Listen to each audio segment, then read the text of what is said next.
Celestial Lineage, Sacrifice and Transhumanization in the Divine Comedy. By Robert E. Cabrals. I stared straight at the sun as no man could. Dante, Paradise. A fearsome eagle, magnificent in its terror, crouched over Prometheus's limp, sunburnt body and ate of his liver, over and over for eternity. The wax began to melt, and with impotent wings Icarus fell from the heavens, plummeting from the sky toward the deep, dark depths of the unforgiving sea. One sought fire, knowledge for the sake of mankind, while the other looked to fly, a spiritual awakening, an understanding within. Blood, pain, and suffering, an endless death was the price they paid for intrusion upon the gods. One does not blithely tread the grounds of the divine, the kingdom of light, and return to tell the tale. The secrets of the universe are not merely up for grabs. One mortal has traversed the land beyond life and death, seen behind the celestial veil, listened to the whispers of the universe and safely returned with this knowledge. Dante the pilgrim, upon the highest peaks of the mountain Purgatory, broke free from the terrestrial and entered the realm of the sun. But the pilgrim's admittance to paradise was not freely given. It was earned, it was asked for. Before setting forth toward the last frontier of his epic journey, the pilgrim transhumanized, a metamorphosis beyond physical entity, beyond human limitation. Just what this transhumanization was is perplexing, but so too do the why, and how compounds the mystery. I seek to unpack Dante's transhumanization and place it at its origin, upon sacrificial altar. Dante's transformation was an outcome, the outcome of sacrifice, and through sacrificial climax, the sacred, continuous being, naked existence, spread wide for the pilgrim's soul. Sunbather. The eternal sphere burns. Eyes fixed, licked by flame, the sun's brilliant rays illuminate the mind and ignite the heart. The pilgrim breaks free of the carnal, the temporal, the paradigm of human limitation. Transhumanized, it cannot be explained. While the what and why of Dante's transhumanization still inhabit shadow, its how is alluded to, solar refinement through the glory of the sun. Divine blessings and knowledge do not spill forth from the sky as readily as light. The sun reaps misery side by side with love. Prometheus, titan of antiquity, transgressed the boundaries of the sacred to bestow the gift of fire upon mortals. He retrieved from Mount Olympus a ray of divine wisdom and defiled the sacred with his unworthy hands. For this he was condemned. Prometheus was bound to stone, and under the light of the sun his sentence was perpetual mutilation, a sacrifice of blood and flesh. By night his body regenerated, but as blazing sun met horizon his world became pain. Prometheus felt the solar wrath, and his sacrifice was in the name of the sun, retribution for the radiant fire he stole. The legend of Prometheus models physical transgression, a profane body in a divine space. Icarus and his flight toward the sun models that of spiritual transgression, the uninitiated in communication with the divine. As Icarus set flight from Crete, he was warned not to fly too close to the sun.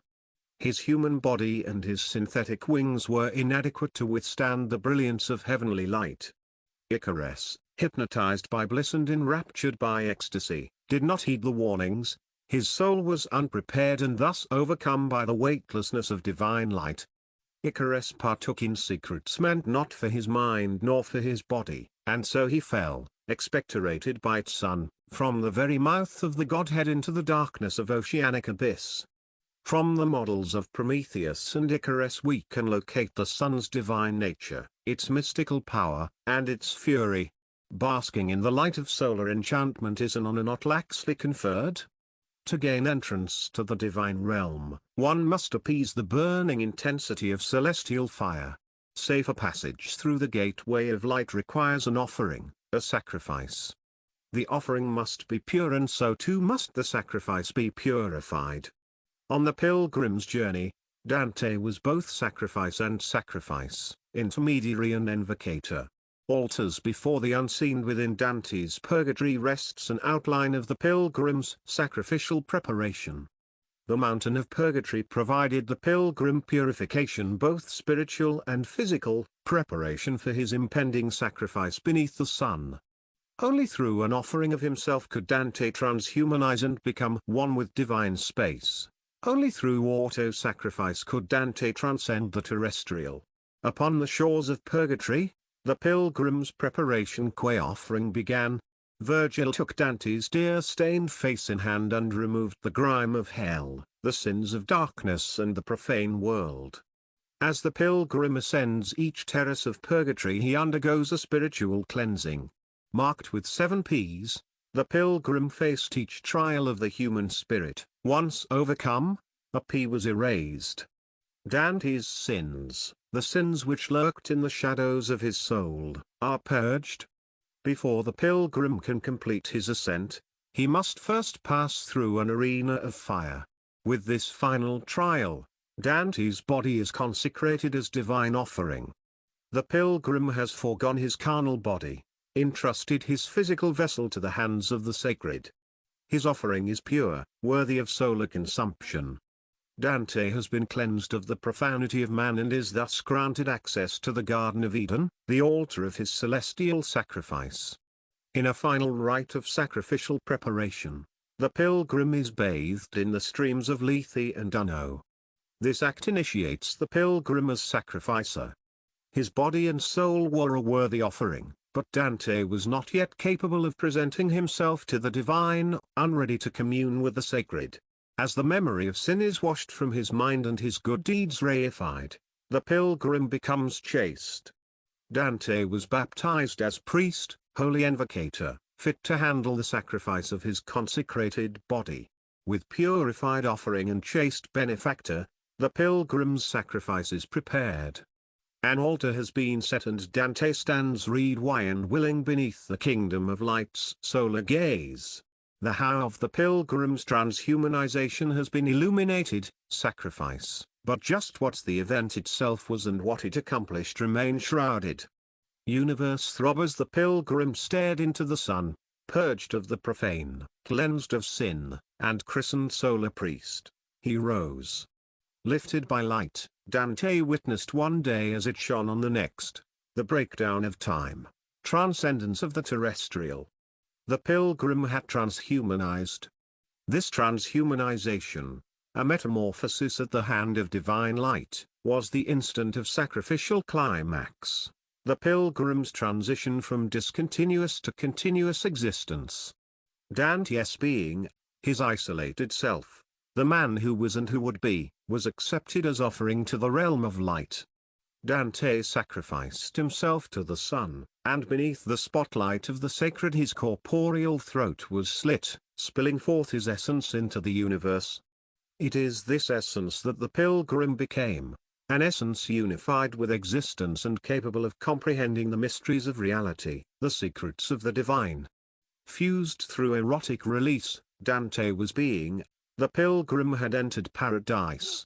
Transhumanization, elucidated as the product of sacrifice, is the distillation of continuous essence from discontinuous form.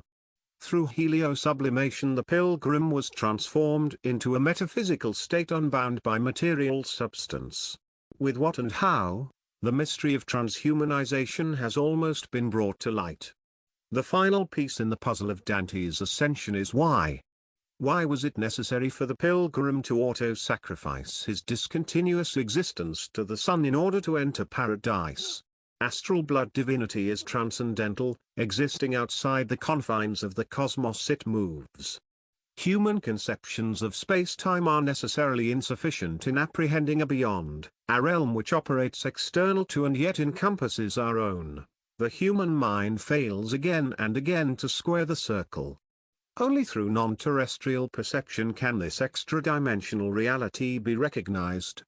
For the pilgrim to ultimately exit the confines of creation and enter the Empyrean, he could not be as four-dimensional entity. Dante's discontinuity, his embodied terrestriality, had to be shed. The Divine Comedy builds toward this final moment of hyperdimensional illumination. In the subterranean inferno, the pilgrim comes face to face with the abject, the black sun, death. It is integral that Dante understands death, accepting its impending shadow, for his body must be introduced to its looming fate, its solar annihilation. On the path up the mountain purgatory, Dante is prepared for sacrifice.